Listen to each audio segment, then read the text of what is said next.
Welcome to Dark Domain, where reality blurs into the unknown. In this place, the scariest stories aren't just fiction, they're the ones that could happen to you. So turn off the lights, settle in, and prepare yourself. What you're about to hear might just keep you up at night, because some stories stay with you long after they end. Before we dive into today's story, I want to hear from you. If you received a note with just one word on it, what word would instantly send chills down your spine? Drop it in the comments and let's see who can come up with the most unsettling answer. The stranger at the door. My name is Jason Miller and I'm just an ordinary guy, a 36-year-old insurance adjuster living in Baltimore, Maryland. The job is steady, the city's alive with history, and my life is relatively routine. Or at least it was, until something happened last fall that still makes me double-check my locks every night. It was a Friday evening, late October, the start of that crisp time of year when the sun sets early and the chill sets in. I had just finished a long day of work and settled in at my row house in the Canton neighborhood. I wasn't expecting any company that night, so when the doorbell rang around 9 p.m., it startled me. At first, I thought it might be a delivery mistake or maybe a neighbor needing something. I walked over to the front door, flicked on the porch light, and peered through the peephole. There was no one there. I paused for a moment, my hand hovering over the doorknob, debating whether I should open it or just walk away. I figured it was probably some kids messing around. Halloween was just a few days away, and pranks were typical this time of year. I opened the door slightly and looked out. My porch was empty, no one in sight. The street outside was quiet, lit by the dim glow of streetlights and lined with parked cars, all neatly tucked in for the night. I closed the door, locked it, and went back to my couch, feeling a little foolish for being on edge. I put the incident out of my mind and turned on the TV to unwind. 15 minutes later, the doorbell rang again. This time, my heart jumped. I glanced at the clock, 9:23 p.m. I hadn't heard anyone approach, no footsteps, no sounds at all. I got up, walked cautiously to the door, and peered through the peephole once more. Again, no one was there. I opened the door a crack and looked out, scanning the street. It was still empty, not a soul in sight. But then I noticed something. Across the street, there was a figure standing in the shadows near a tree, just far enough away that I couldn't make out any details. Whoever it was stood perfectly still, facing my house. I shut the door quickly, my pulse racing. I told myself it was probably just someone from the neighborhood, maybe waiting for a ride or walking a dog that I hadn't seen. But something about the way they stood there, unmoving, made me uneasy. I went back to the couch, but now I was on high alert. The TV droned on, but I couldn't focus on it. I kept glancing at the door, waiting for the bell to ring again. It didn't. Instead, there was a soft knock. My skin crawled. Who knocks on a door after ringing the bell? I got up, but this time I didn't look through the peephole. I knew that whoever it was, they hadn't left. I could feel it. I stood frozen by the door, listening. The knock came again, louder this time. 3 deliberate taps. I considered calling the police, but what would I even say? There's a person standing outside not doing anything but knocking on my door? They'd think I was paranoid. Gathering my courage, I spoke through the door. "Who's there?" There was no response, just silence. I knocked on the door myself, hoping it would startle them. "Hey, what do you want?" Again, nothing. But then, after a few seconds, I heard it. A faint whisper, so soft I could barely make it out. "Let me in." I felt the hair on my arms stand up. I knew no one was supposed to be at my house. No deliveries, no visitors. No one had called or texted me. I backed away from the door, my heart pounding in my chest. I decided not to open it this time. Then, without warning, my phone buzzed. I looked down at the screen. It was a text from a number I didn't recognize. "Let me in." I stared at the screen, my hands trembling. The message came through at the exact moment the whispering had stopped. How had this person gotten my number? I bolted upstairs, needing distance from the door, from whatever was out there. As I paced in my bedroom, trying to think logically, my phone buzzed again. Another text from the unknown number. "You're not safe." My stomach dropped. I wanted to call the police, but fear paralyzed me. What if this was just some elaborate prank? I paced the room, my mind racing, until I noticed something strange. The house next door, usually dark this time of night, had a single light on in the upstairs window. I hadn't seen my neighbor in a while. She traveled a lot for work. But someone was there, and the light was enough to give me a slight sense of comfort. Before I could think it through, I grabbed my phone and walked downstairs, determined to make a run for it and head to my neighbor's house. Whatever was happening outside my door wasn't normal. But as I reached the front hallway, I heard something. Breathing. It was soft but distinct, coming from the other side of the door. Slow, deliberate breaths, almost as if someone was standing right on the other side, waiting for me. I slowly backed away, my hands shaking. My phone buzzed again. "I see you." That's when I snapped. I called the police. When they arrived about 10 minutes later, they found no one outside. They walked the street, checked my porch, even knocked on a few neighbors' doors. Nothing. No sign of anyone. I showed them the texts, but the number was untraceable. A burner phone, most likely. They told me it was probably someone messing with me, and that I should stay inside, lock the doors, and call again if anything strange happened. I thanked them and locked up, but I didn't sleep that night. I sat in the living room, lights on, watching the door. The next morning, I decided to leave the house for a while, maybe stay with a friend. As I stepped onto the porch, I noticed something I hadn't seen before. Etched lightly into the wood of my doorframe, right where the person had been knocking, were two words: "Let me in." I stared at the message, unsettled but determined not to jump to conclusions.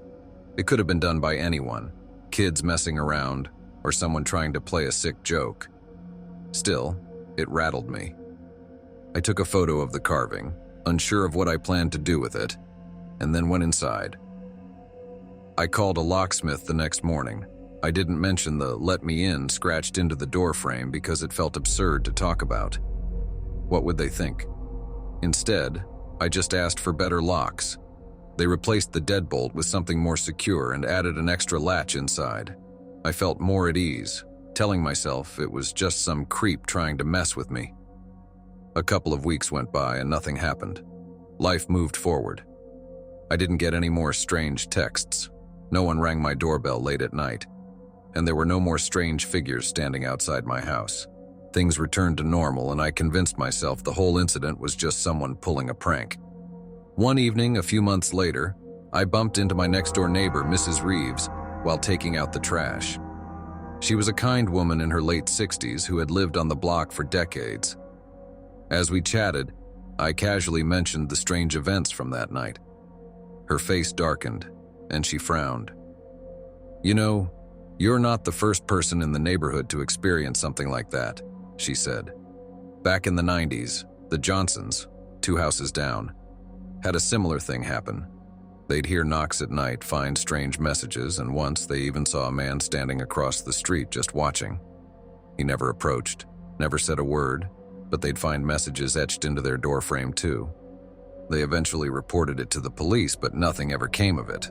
The guy just disappeared." I felt a chill creep up my spine.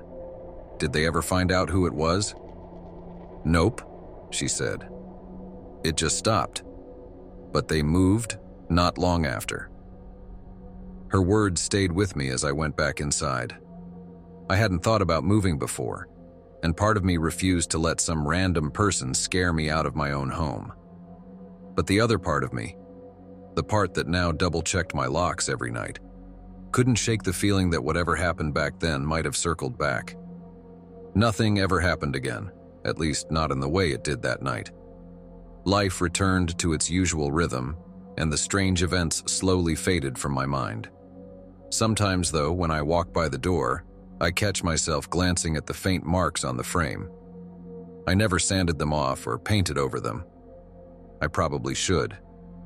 But somehow, they remind me to be careful, to pay attention. It's been almost a year now, and while I don't think about it as often, That night changed the way I see the world, or at least how I see my place in it. Maybe it was a prank.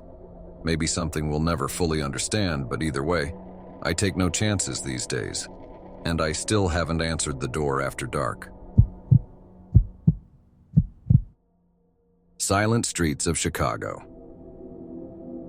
My name is Alex Parker, a 32-year-old software engineer living in Chicago. I've always considered myself an average guy. Steady job, a small circle of friends, and a modest apartment in Lincoln Park. It was late December and the city was cloaked in a thick blanket of snow. The holiday season was in full swing, but I was spending it alone. My family lived out of state, and work had me tied down. One Friday evening, after wrapping up a project, I decided to take a walk to clear my head. The streets were unusually quiet, the snowfall muffling the usual sounds of the city. Streetlights cast an amber glow on the fresh snow, and the cold air was invigorating. I walked aimlessly for about an hour, eventually finding myself in a part of the neighborhood I didn't recognize. The buildings here were older, with iron fire escapes and ornate facades that hinted at a bygone era. As I turned down a narrow side street, I noticed a small cafe tucked between two apartment buildings. Its sign read, "Midnight Roast," and warm light spilled out onto the sidewalk. Feeling the chill, I decided to step inside for a cup of coffee. The interior was cozy but sparsely populated. Just a few patrons scattered at tables and a barista behind the counter. Soft jazz played in the background. I ordered a black coffee and took a seat by the window. As I sipped my drink, I couldn't help but feel that something was off. The conversations around me were hushed, and the other customers seemed to glance my way more often than normal. After a few minutes, a man entered the cafe and sat at a table across from me. He was middle-aged, with sharp features and piercing blue eyes. He caught my gaze and gave a slight nod. Unnerved, I looked away. I finished my coffee and decided to head home. As I stood up, the man spoke. "Cold night for a walk," he said. "Yeah, but the snow's beautiful," I replied politely. He smiled faintly. "Be careful out there." "Thanks," I said and left the cafe. Outside, the snowfall had intensified. I realized I wasn't entirely sure how to get back to my apartment from here. Pulling out my phone, I saw that the battery was nearly dead, a common issue in the cold. Before I could open my Maps app, the screen went black. Great. I decided to retrace my steps, but the streets looked different somehow. Landmarks I thought I recognized were nowhere to be seen. The quiet now felt oppressive. As I walked, I sensed someone was following me. Glancing over my shoulder, I saw the man from the cafe about half a block behind. Maybe he lived nearby, I thought. I picked up my pace. After a few minutes, I looked back again. He was closer, his breath visible in the cold air. An uneasy feeling settled in my stomach. I turned down another street, hoping to lose him, but the sound of footsteps crunching in the snow persisted. Panic began to set in. I spotted a convenience store up ahead, a beacon of light in the darkness. I hurried inside, the bell above the door jingling loudly. The clerk looked up from his magazine. "Evening," he said. "Evening," I replied, trying to steady my voice. I pretended to browse the aisles, occasionally peeking out the window. The man stood across the street, staring directly at the store. "Is everything okay?" the clerk asked. "That man out there," I whispered. "He's been following me." The clerk glanced outside. "I don't see anyone." I looked again. The sidewalk was empty. "Maybe he left," I muttered, feeling foolish. "Need me to call someone?" the clerk offered. "No, it's fine, thanks." I purchased a pack of gum to justify my presence and stepped back outside. The street was deserted. I decided to head in the direction I hoped would lead me home. After several blocks, I began to recognize my surroundings. Relief washed over me as I spotted the familiar awning of a local deli near my apartment. "Almost there," I told myself. Just then, a figure emerged from an alleyway ahead. The same man. He stood motionless, blocking my path. "What do you want?" I called out, my voice echoing. He didn't respond. I weighed my options. Turning back didn't seem wise, and crossing the street might provoke him. Summoning my courage, I continued walking, keeping a safe distance. As I passed, he spoke softly. "You should have stayed home tonight." I stopped.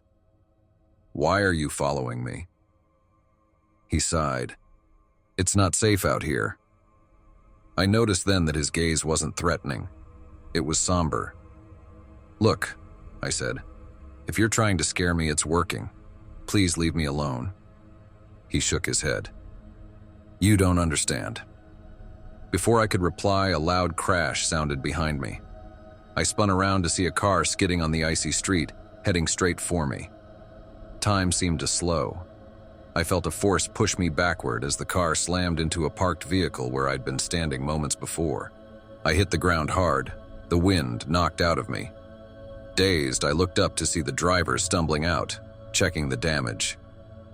"Are you okay?" the man from the cafe asked, kneeling beside me. You saved me," I stammered. He offered his hand and helped me up. "I tried to warn you." "How did you know?" He gave a faint smile. "Let's just say I had a feeling."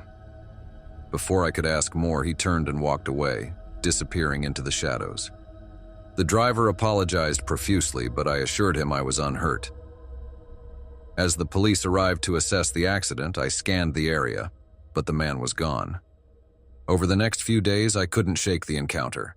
I returned to the spot where the cafe had been, but there was no sign of it, just a closed storefront with a "for lease" sign. I asked around, but no one knew of any cafe called Midnight Roast. Perplexed, I searched online but found nothing. It was as if the place, and the man, never existed. I considered the possibility that I imagined it all, but the memory was too vivid. And the fact remained, if he hadn't pulled me out of the way, I might not be here. Weeks later, I was browsing a used bookstore when a photograph fell out from between two books. It was an old picture of a group of people standing in front of a building, the same building where I'd found the cafe. Among them was the man who had saved me. I showed the photo to the shop owner. "Do you know who this is?" He adjusted his glasses. "Ah, that's a photo from the 1950s. That building used to house a cafe popular with night owls, closed down decades ago. Do you know any of the people in the photo?" He pointed to the man. "That's Thomas Gray. He was known for helping folks in need. Died in a car accident while saving a pedestrian." A chill ran down my spine. "Did he have any family?" I asked. "Not that I recall." "Why do you ask?" I shook my head. "No reason, just curious." I left the store, the photo clutched in my hand. I don't have an explanation for what happened that night.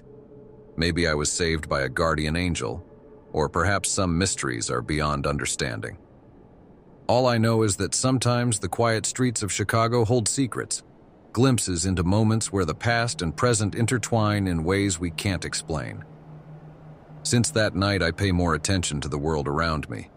I walk those streets with a newfound respect, aware that there are forces at play we may never fully grasp. If you find yourself out late in the silent city, keep your eyes open.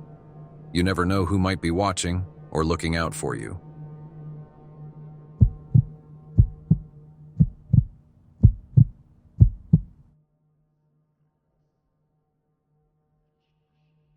The Missing Tenants of Philadelphia.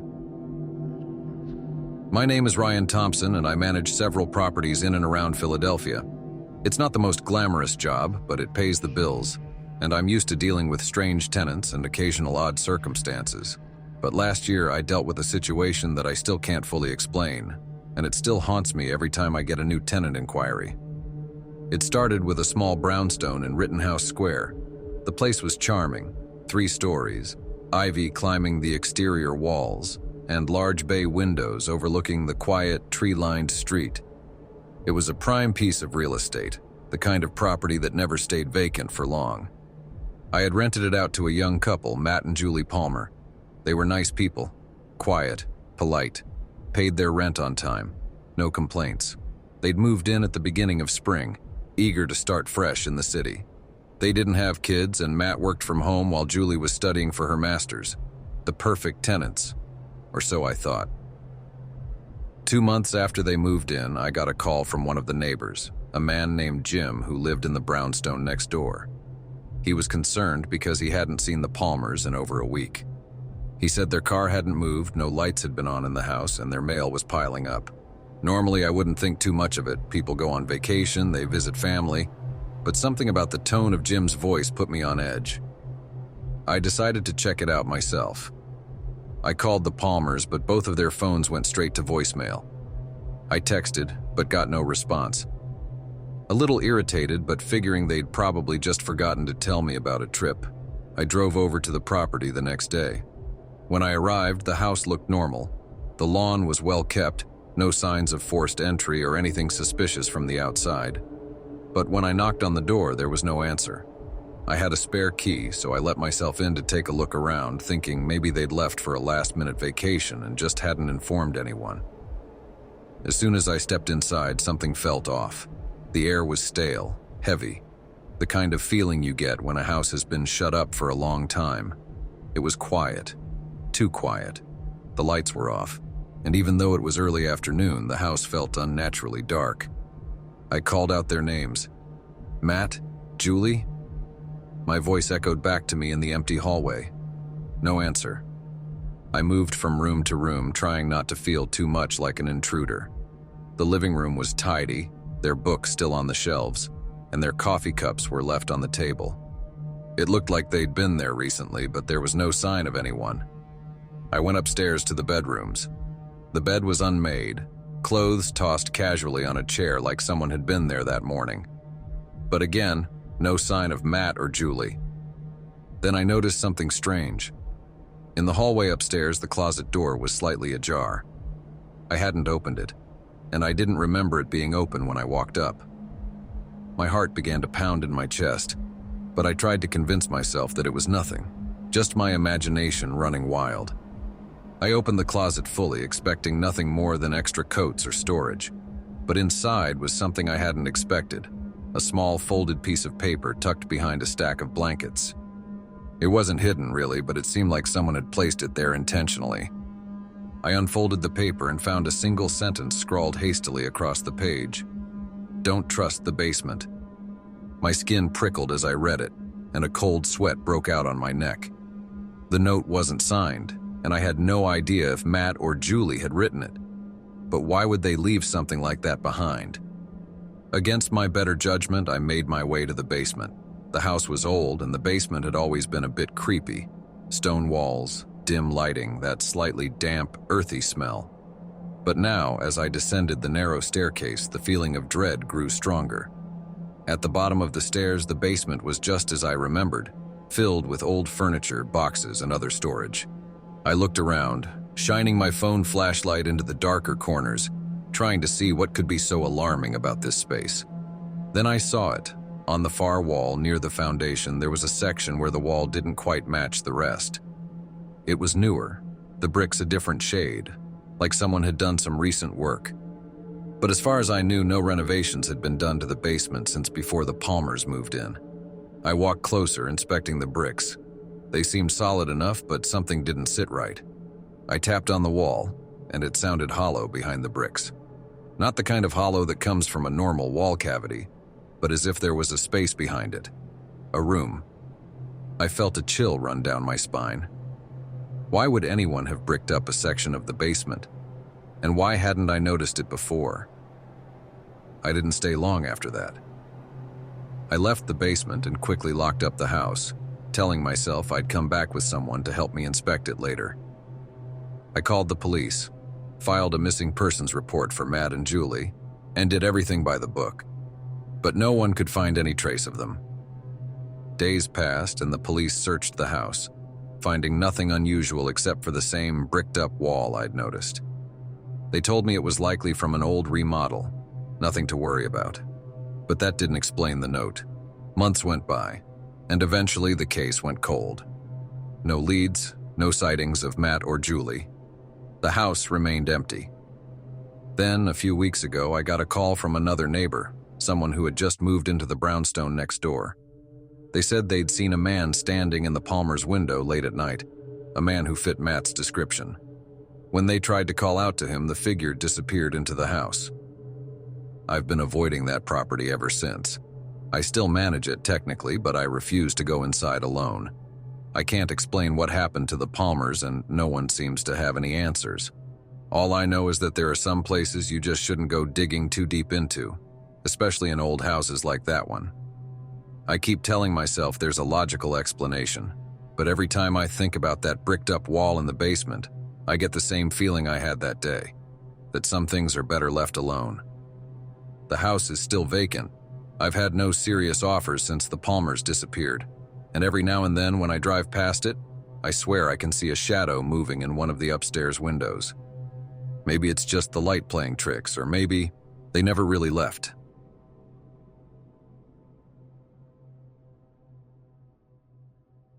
That wraps up today's story. But the shadows still linger, don't they? If this tale left you with more questions than answers, you're not alone. Make sure to like, subscribe, and hit the bell so you never miss what's coming next. Because in the world of the unknown, the next story might just be your own. Sleep tight, if you can.